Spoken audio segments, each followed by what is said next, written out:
শুভ সকাল বন্ধুরা, কেমন আছে সবাই? Welcome to new blog. আর এদিকে দেখো আকাশটা মেঘাচ্ছন্ন। প্রত্যেক দিন সকাল নয়তো দুপুর নয়তো বিকাল নয়তো রাত, মানে একটা সময় বৃষ্টি হচ্ছে, বৃষ্টি যেন মানে ছাড়ছেই না, এরকম অবস্থা। বর্ষাকাল বলে কথা। আর গরিবের গরিব খানাই দেখো আজ কি বাজারে নিয়েছে আর কি রান্না হবে।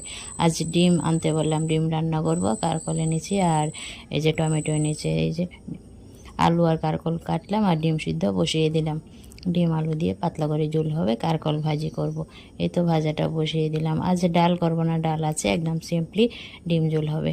তো চলো ডিমগুলি আগে ভেজে নিই। ডিমগুলি ভাজলে ভাল লাগে। আজ এক দিদিভাই দেখলাম ডিমগুলি ভাজলো না, ঝোলের মধ্যে এইভাবে সাদা সাদা দিয়ে দিয়েছে। জানি না টেস্ট কেমন হয়, কিন্তু আমি ডিম ভেজেই রান্না করি। তো লাল লাল করে ডিমগুলি আমি একটু ভেজে নেব। এই তো ডিম ভেজে আলুগুলি ভেজে নিচ্ছি। আলুগুলিও ভাজা হয়ে গেছে, এই যে লাল লাল করে ভেজে নিলাম ডিমগুলি। তারপরে পেঁয়াজ একটু ভেজে ব্রাউন কালার করে, তারপর আদা রসুন দিয়ে ভেজে এখন মশলা দিয়ে দেবো। জিরে গুঁড়ো, হলদি গুঁড়ো, লঙ্কা গুঁড়ো, ধনে গুঁড়ো একটু গুলে দিয়ে দিলাম, দিয়ে ভালো করে কষিয়ে নেব। তো কষিয়ে দিয়ে দিলাম ঝোল।